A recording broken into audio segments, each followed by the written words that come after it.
In eastern lands they talk in flowers, and they tell in a garland their love and cares. Each blossom that blooms in their garden bowers, on its leaves a mystic language bears. The rose is a sign of joy and love, each blushing love in its earliest dawn, and the mildness that suits the gentle dove from the myrtle's snowy flower is drawn. Innocence shines in the lily's bell, pure as the heart in its native heaven. Fame's bright star and glories swell in the glossy leaf of the bay are given. The silent, soft and humble heart in the violet's hidden sweetness breathes, and the tender soul that cannot part a twine of evergreen fondly wreathes. The cypress that daily shades the grave is sorrow that mourns her bitter lot, and faith that 1,000 ills can brave speaks in thy blue leaves, forget me not. Then gather a wreath from the garden bowers, and tell thy wish of thy heart in flowers.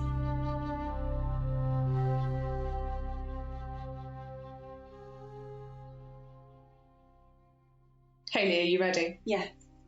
Because we have props. Flower crowns. They are beautiful. And it goes in the shirt. It does. And you didn't even know what I was wearing today, so that was very appropriate. I know, I'm an absolute genius. So if you're listening to us rather than watching us, I have just cracked out the flower crowns. So although it was seen as very, very chic during the Victorian period to have a bloom in your hair or pinned on your hat, very, very fashionable, flower crowns were a bit like today, seen as a bit basic, kind of a bit of an outdated pagan tradition, but I don't care. No, so I associate flower crowns, I think, mostly with May Day, which is kind of why we originally thought of today's subject, isn't it? Because today on All the Year Round, we're going to be talking about flowers. And we look great in them. We look so good. I think you did yours a lot more professionally than I did. I'm still kind of struggling with mine, I think. No, you've managed to ideally place it. I think we've done very, very well. It's gorgeous. Thank you very much. You're welcome. I'm very appropriately seasonal now. So yeah, today we're going to be talking about flowers, and in particular kind of how the Victorians thought about flowers, why flowers are important, how flowers kind of featured in some kind of superstitions and some everyday uses, I believe. So yeah, as you probably already know if you've seen our previous episodes, I'm Dr. Hayley Flynn, and I usually look at dreams in periodicals, and this is my colleague Emma Probert. Yes, and I usually look at the Novel of Manners and Jane Austen and Elizabeth Gaskell, and if you follow us on Twitter, you will have also seen that I did a very, very short thread on flowers in Wives and Daughters, because that was a particular interest of mine. That was a particularly good thread as well. I did see that. Thank you so much. I tried my best. Yeah, so to start off with, what was flowers all about? What was the importance of flowers? Okay, so florography, or the language of flowers, is essentially like a lexicon or a language or a dictionary of what flowers mean, and it's very, very based on the symbolic meanings. So this was looking at what individual flowers meant, and also what they could mean if you paired them together to make what were called talking bouquets.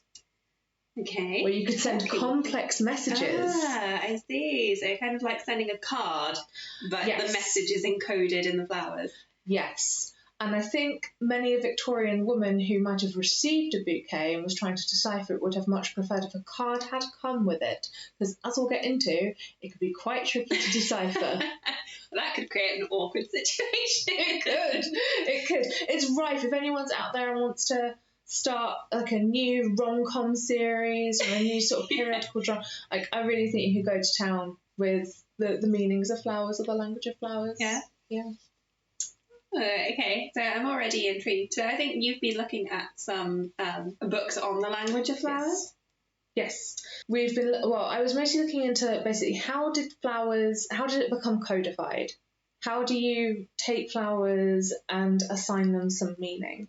So there's evidence to show that people were specifically cultivating gardens back in China many, many centuries ago, basing that all around symbolic meaning, usually peace. Buddha comes up quite a lot, and he's usually sat under a tree or surrounded by flowers as well, that connection to sort of nature. There's also a long history of symbolic flowers in Japan and cultivating them, but specifically people still tune in to the Weather Channel today to check for something that's called Sakura Zensen, which basically means cherry blossom front. So I don't know if you've noticed, but the cherry blossoms were in season in the UK. They were. So I love them. I love them, and I was actually planning on taking a picture for the podcast, but I kept putting it off because, unlike apparently the entire nation of Japan, I was unaware that cherry blossoms only last for a couple of weeks. Yeah, that's why why so soon. I know. I stepped out of my door this morning thinking, I'll get a nice shot for the Twitter or the Instagram. Gone. Completely gone. So that's an important cultural event in the Japanese calendar. They call it Hanami, I believe, or Hanami. Yeah, it's Hanami, which is the flower festival. So you'd go and you'd witness. Yeah. So you go and witness the cherry blossoms falling. You should have like a picnic with like family or friends. It's like a really nice springtime activity. Yeah. I guess we have May Day and we run around a maypole, and they get to sit in a nice park with some cherry blossoms. Yeah. So it is fitting, obviously interesting, but also makes complete sense that for various cultures, spring would be celebrations of flowers because it's the return of most of the flowers. Yes.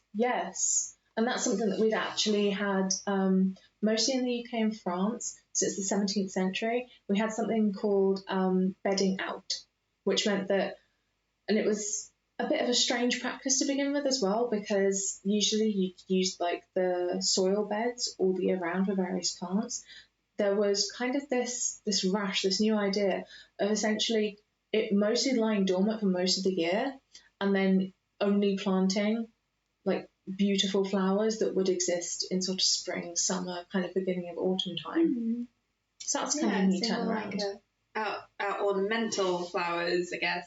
Mm. But, all of that, kind of the tradition of that, of celebrating the return of the flowers, that's obviously way, way before the Victorians, that tradition. But definitely coming into the interpretation of flowers and their meanings, this is something that's kind of more specific to the Victorians? Yeah, so one thing that keeps coming up in many of the scholarly things that I've been reading around is the idea of Lady Mary Wortley Montagu and her explorations of the globe. So during her time in Istanbul, she came across a custom called Silan.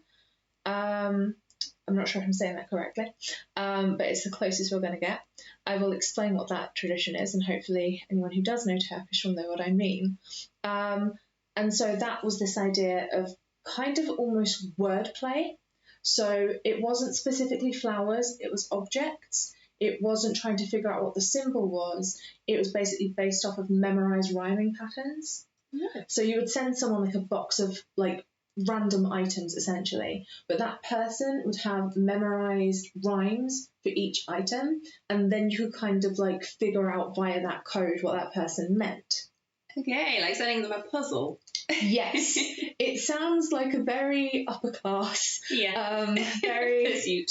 Yeah, I mean, in one of her letters back home to, I think it was Alexander Pope, poet and famous satirist, she was saying that in one box, there was a single almond and there was some silk in there, and it seems like a random assortment. I think that's what's so interesting. Whereas if you get a bouquet of flowers, it's pretty, so you don't almost have to think about what's going on with it. But if someone gives you a random box of stuff, there's more of an onus to figure out what it's saying.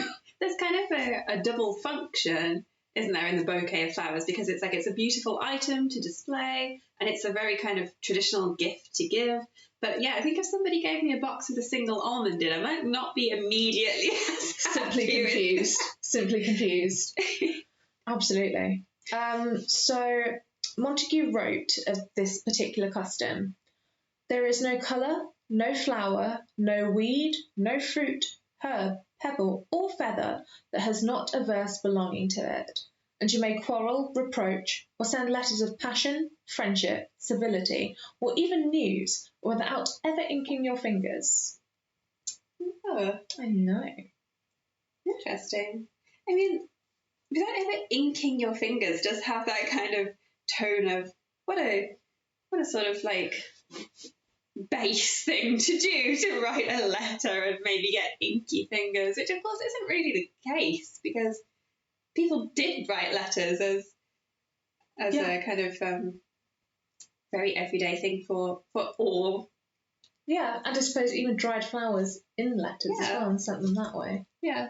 It's an interesting way of putting it. Like, the language of flowers might be this kind of, I don't know, more special thing, I guess, than just getting inky fingers writing a letter. I was going to say yes, but you might get bleeding fingers from picking flowers which have thorns on them. Or, I mean, I guess if you're engaging in the language of flowers, you're, sort of choosing them. Yeah. Choosing them from somebody who's already had to gather them. Yeah, I'd have to think what thorny ones. There are some thorny ones in the language of flowers. Like a lot of the blossoms either have without thorns or with thorns, and they mean two very distinct things. Right, that's interesting. So you have to remove some parts of the flowers as well from others. I would imagine this is going to get very complicated. It does. And everyone has different ideas. But the very, very first one that we can really base it back to, because, we've Montague was kind of talking about objects, and we're kind of talking about the language of flowers. So in terms of it being codified, the most well-known version of it being codified was a book by Madame Charlotte de la Tour, and it used the title The Language of Flowers, and in it she listed flowers by season, by the meaning of them in singles, and by their bouquets. So she was the first person to do it, and that was published in 1819.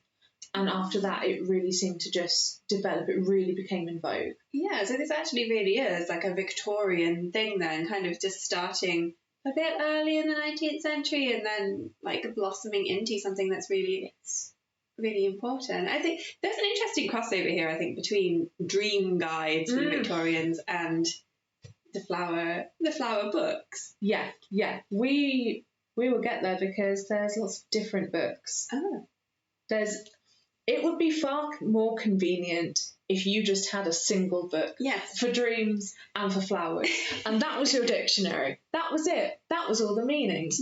But in the same way that you have dream guides that are kind of ephemera, that are constantly published, and they're mostly published for entertainment purpose, and everyone has sort of slightly different variations, the same thing kind of happens with the language of flowers.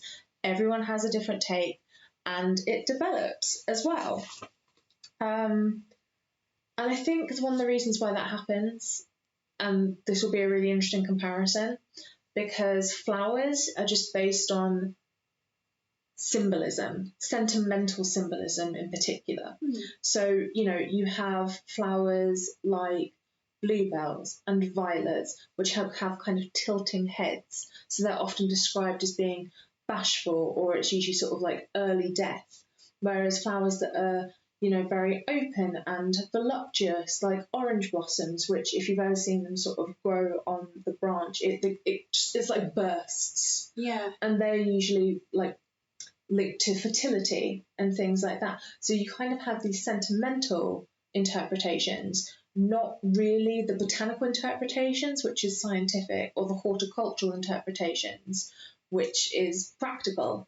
And I know that dream has a lot of science involved, but I don't know how much science really bleeds into the actual dream guides. Yeah, interestingly, in the interpretations, not much. I mean, a lot of the dream guides for the Victorians, they kind of started out with the author sort of being like, I'm a very scientific person. Of course, all of this is nonsense, but here you go anyway, and kind of displaying it like that.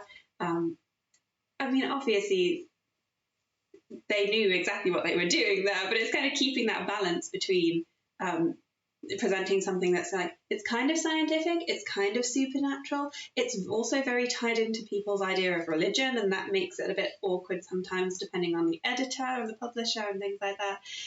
But yeah, that is an interesting comparison already, because I was going to ask you actually about with botany and the Victorians, obviously this is also becoming something that's like quite popular to research, like the science of botany, and people can now do this kind of themselves, and so it does have that scientific element at the same time that it's having this not necessarily, well, not supernatural in the same way that dream can be, but in a similar way, sort of just not scientific, something that's more symbolic and more open to interpretation. Yeah. And not just in a scientific way, but open to interpretation. Okay, so this leads us on to there was another book that was published by, again, excuse the butchering of French, Sirius de Messilis. He published The New Language of Flowers in 1898. So it's nearly 100 years later. Yeah. So part of that was to do with botany hunters at the time. So that was sort of running out, trying to find new flowers, new herbs, new things like that from all across the world. People were funded to do it. Sort of a new frontier in many ways of science.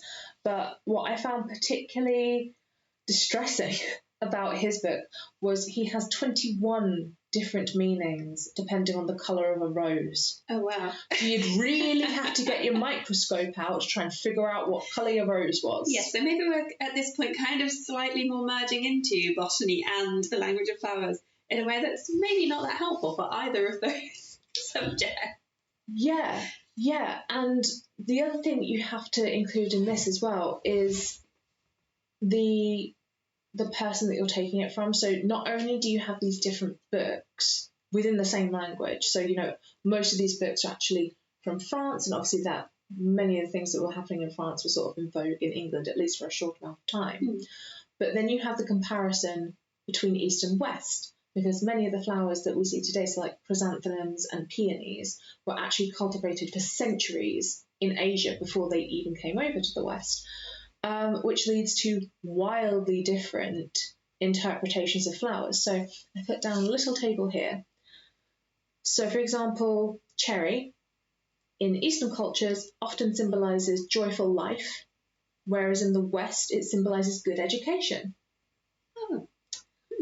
A narcissus in Eastern cultures refers to good fortune, whereas we often connect up with the Greek myth of someone who is so self-obsessed they're egotistical. Yeah. So it's linked to egotism. The lotus in Eastern cultures symbolises purity. In Western, it's eloquence.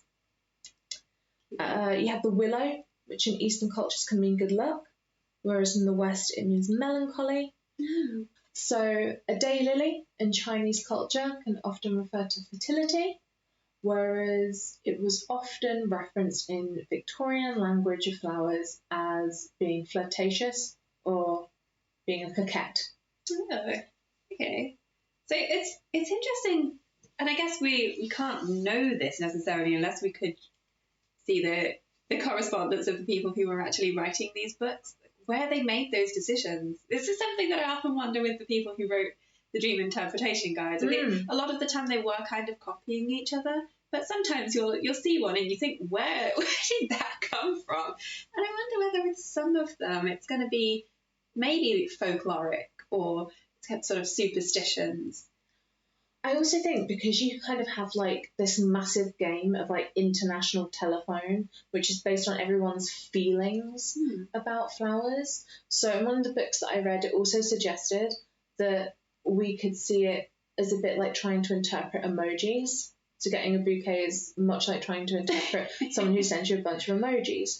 So there are some symbols like a smiley face or a heart, which are universal, and you think you understand what that person means. It's pretty straightforward. But there are some ones that you might get that might cause a misunderstanding. So some people literally use the winky face, whereas I might be a little bit shocked to get a random winky face. And also, there's a lot of emojis which could be just straight up misinterpreted. And by that I mean, it's a bit like, say for example, if you try to find fish in your emoji list, one of the emojis you can get is like a blue fish and a red fish that looks to be on a pole and a flag.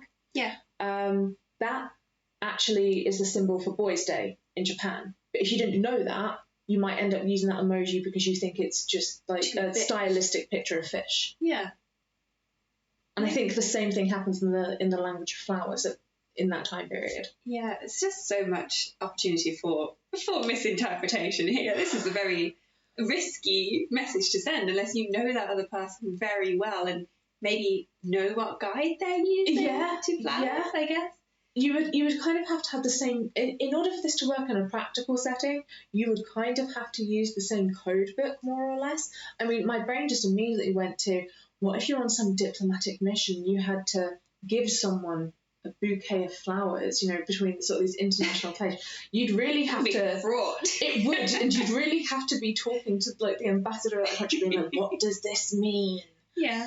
But having said that, in a lot of the texts that I was looking at, the ones that were specifically academic, they said that aside from like flowers just having meanings or bouquets just having meanings in literature, there doesn't seem to be any, or very many at least, diary accounts or memoirs or any kind of reference to someone actually using the language of flowers in real life. And again, even in literature, flowers kind of crop up, but even then there's no one really using the language of flowers.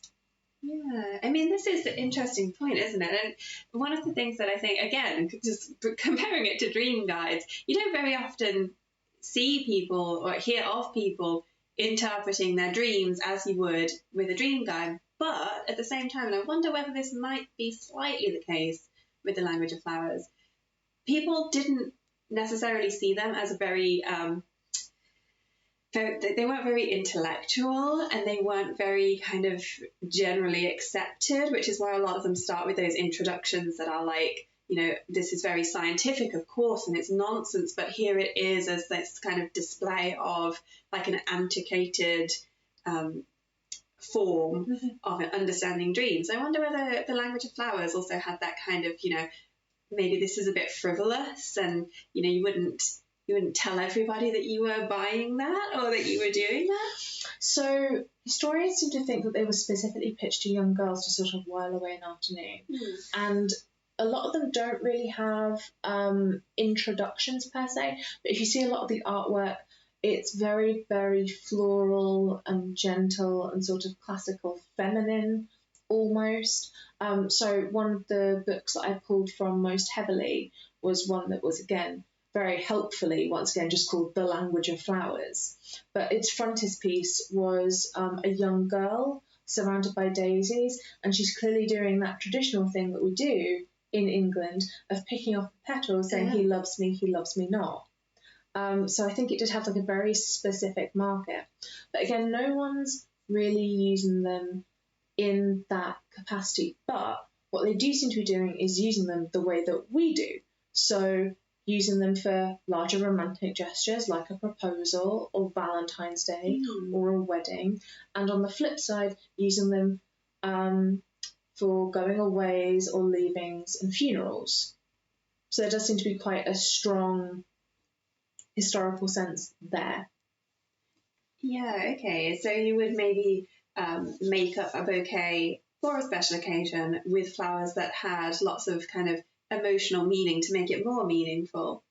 I think so. That's kind of what we've been looking at a little bit in the same way that we use red roses at Valentine's Day, because that just innate. We haven't really gone and done the history, but we just know that innately symbolises love or romantic attachment, in the same way that lilies are usually used around funerals because it's a symbol for purity. It's those kinds of aspects of them. I mean, there's a few instances of things cropping up in literature which have like interesting specific meanings. So in Shakespeare's Midsummer Night's Dream, pansies are put on the eyes, and then once the person who awakes that person, they fall in love with them. There's also the myth of, you know, the flower forget-me-not, which does what it says on the tin. You're not meant to forget the person who gives it to you. But what I also found out through looking at the language of flowers, looking at many different books, apparently if you blow on the flower, you're meant to know, like if you're distant from your lover, you're meant to know your lover's thoughts. Oh, I didn't know that one. I've never heard of that one. I hadn't till I started digging into it. So there was also kind of like instructional uses in this kind of magical sense. So flowers were still quite a large part of daily life. You know, as we said at the beginning of the podcast, it was seen as quite in vogue to have a flower in your hair or pinned to a hat. Even in winter, ladies would wear flowers in their buttonholes. Yeah. Fashionable men, essentially from what seems to be mid-century onwards, would also have worn flowers in their buttonholes, so it wasn't just a feminine thing either. It just seems to have been a fashionable thing. Yeah.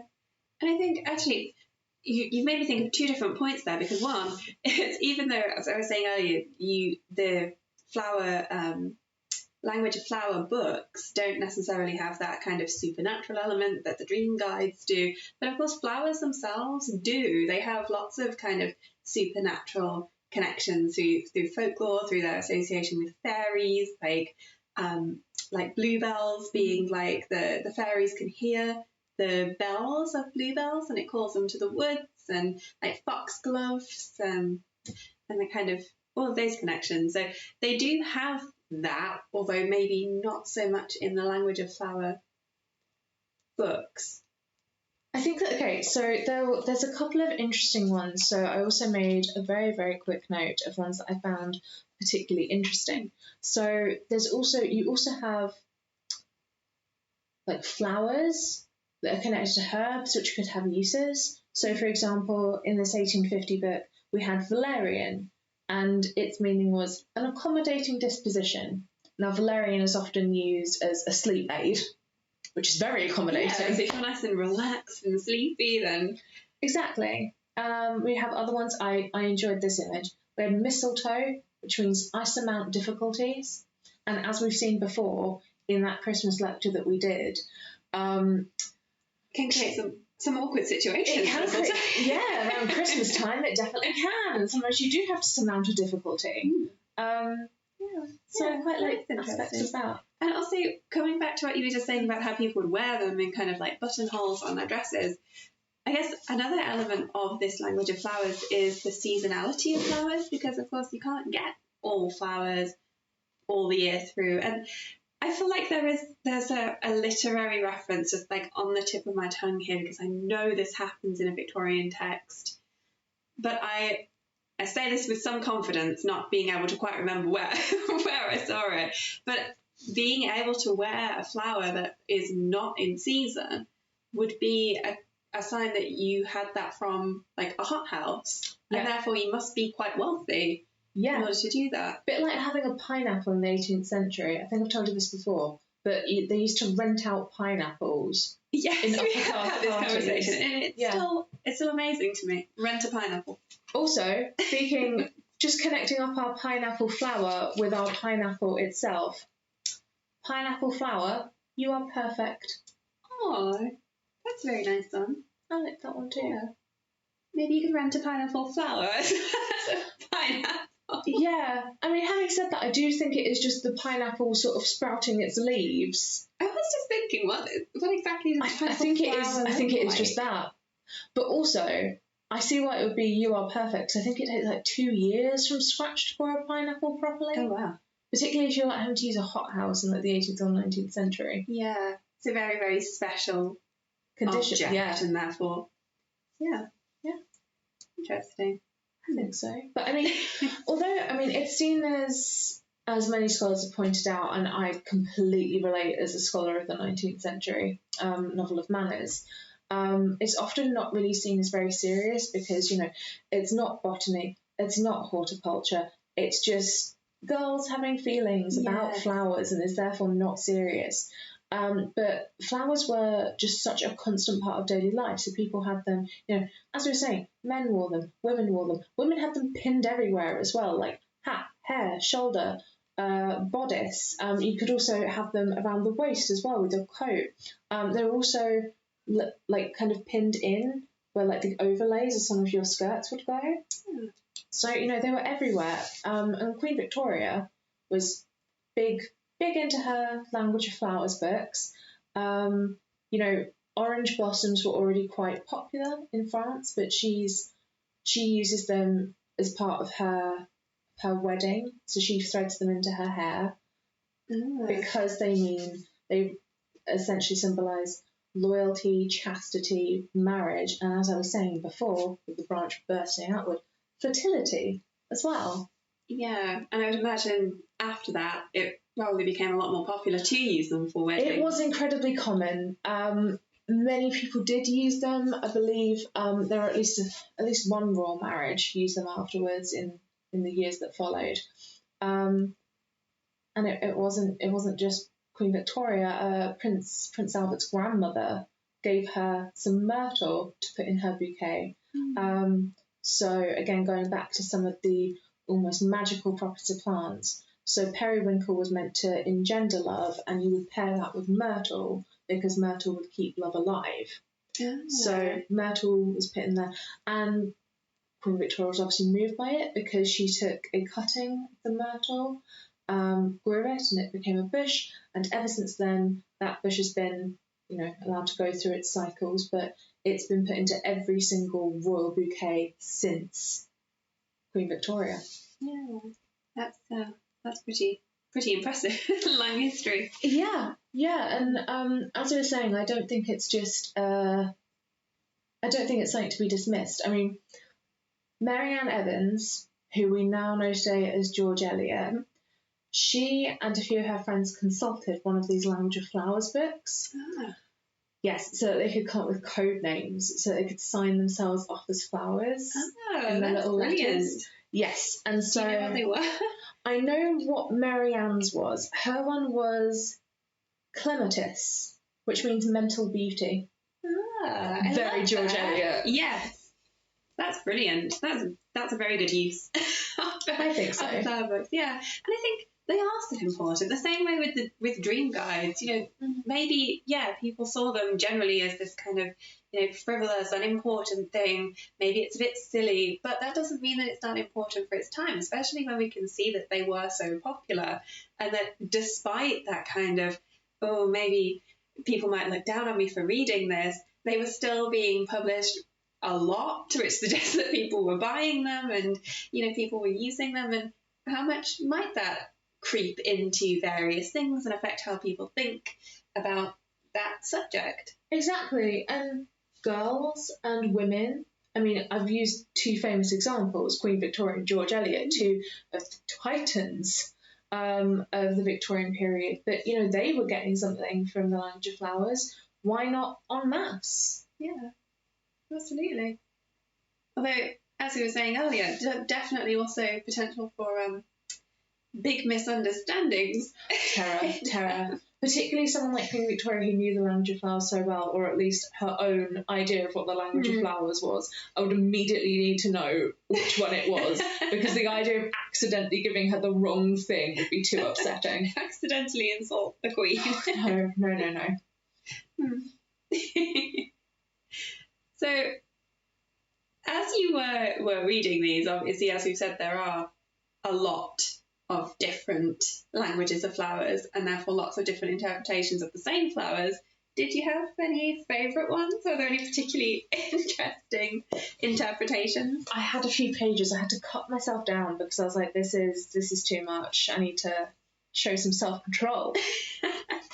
But some of my favourites. So here we have what you were talking about earlier. So if you have apple blossom, that can mean pretense and fame speaks him good and great.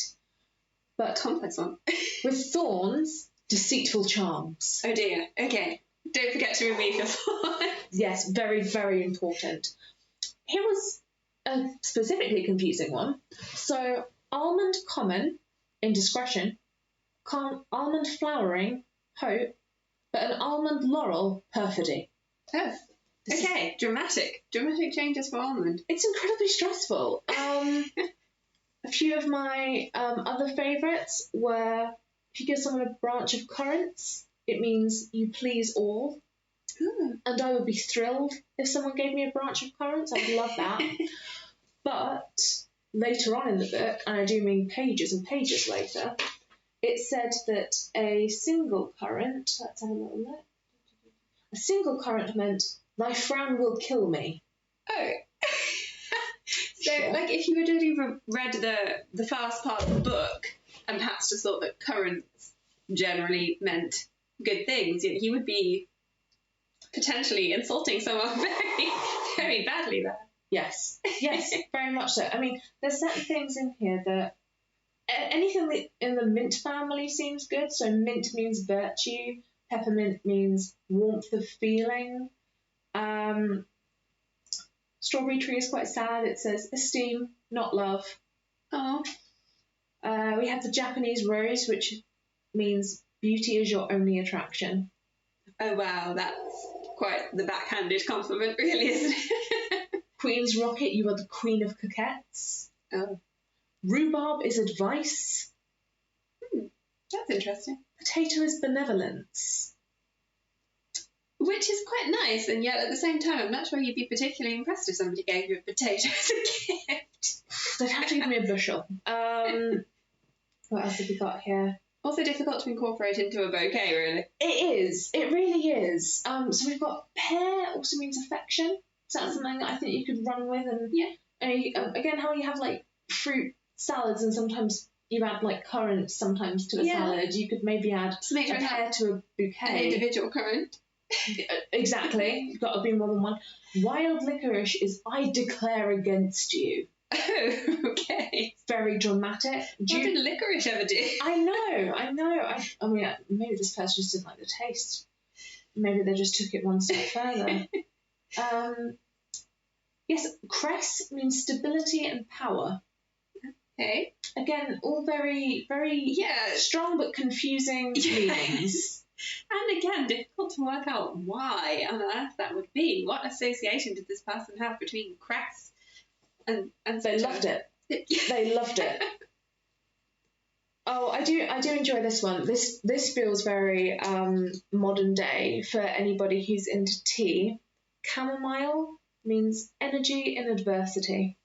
Oh, that is a nice one. I like that one too. Yeah. I feel like having a chamomile tea gives you energy in adversity. Yeah. Okay, just to end on this one, just because I love it so much, belladonna has silence. Hush! You just give someone belladonna to die. Ask them to shut up.